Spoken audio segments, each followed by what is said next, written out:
क्षेत्र में छोटे छोटे स्थानों पर जाइए, हमारे बुजुर्ग जो बाबूजी लोग हैं 70 साल के हो गए, 75 साल के हैं, उन स्थानों पर कार्य कर रहे हैं। सोचने की आवश्यकता है कि 10 साल बाद वहां पर कौन कार्य कर रहा होगा। हमें अपनी आंखों के सामने वहां पर विरासत को तैयार कर देने की आवश्यकता है। बने और बनाए, दूसरे लोगों को तैयार करें, उन जगहों पर ऐसी सशक्त, ऐसी मजबूत पीढ़ी को तैयार करके खड़ा कर दें कि आदमी को बिल्कुल अंतर पता ना चले, उसको लगे कि गायत्री परिवार में कोई अंतर नहीं आया। आज से 10 साल पहले जैसा गायत्री परिवार था वैसा आज है, और आज से सैकड़ों साल बाद भी वही रहने वाला है। ऐसा तो है नहीं कि यही पीढ़ी है, पीढ़ियां अनंत आएंगी और अनंत पीढ़ियां गुरुदेव की अनंत योजना में अपनी अपनी भूमिका निभा करके जाएंगी। तो हमारा काम है कि हम गुरुदेव के लिए सशक्त पीढ़ियां तैयार करते जाएं, उनके लिए अच्छे, समर्थ, भावनाशील युवाओं को इकट्ठा करते जाएं और उनको गायत्री परिवार के साथ जोड़ते चले जाएं। अपने परिवार से शुरू करें, दूसरी जगह से शुरू करें, पर अच्छे भावनाशील लोगों को लेकर के आए।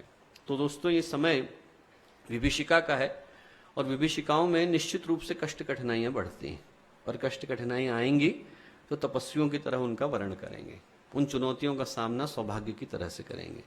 इन समयों में हमें अपने अपने समर्पण की तलवार की धार पैनी कर लेने की आवश्यकता है। इन समयों में गुरुदेव के प्रति अपनी भावनाओं को मजबूती दे देने की आवश्यकता है। जब चुनौतियां आती हैं तभी इस बात की परीक्षा होती है कि ये व्यक्ति कितना मजबूत है। भूकंप आता है तभी मजबूत की परीक्षा हो पाती है कि बिल्डिंग कितनी मजबूत है।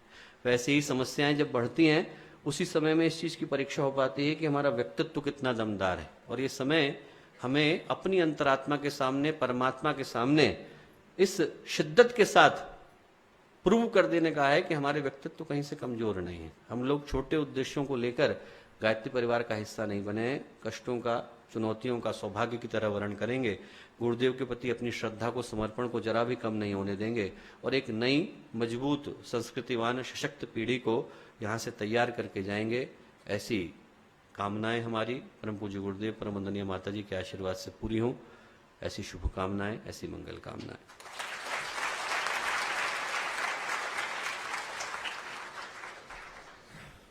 हम सभी के हृदय को उद्वेलित किया, मन मस्तिष्क को एक नया चिंतन दिया, एक नई सोच और एक नया संकल्प यहाँ पे हम सबके मन में उभरा है कि अपने जीवन को परम पूज्य गुरुदेव, परम वंदनीय माता जी के श्री चरणों में अर्पित करेंगे और उस मार्ग पे जो गुरुदेव, परम वंदनीय माता जी ने जो मार्ग बताया है उस पे ही हम सब लोग चलेंगे। उस आने वाले मार्ग में समस्याएं आएंगी, कठिनाई आएंगी, उन सबको हम एक तपश्चर्या मान के चलेंगे।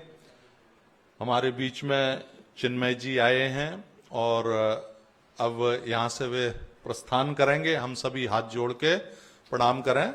ओम नमोस्तु अनंताय सहस्रमूर्तये सहस्रपादाक्ष शिरोरुबाहुवे सहस्रनाम्ने पुरुषाय शाश्वते सहस्रकोटि युगधारणे नमः।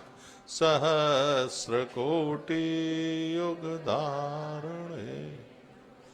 बोलिए गायत्री माता की, परम पूज्य गुरुदेव की, परम वंदनीय माता जी की।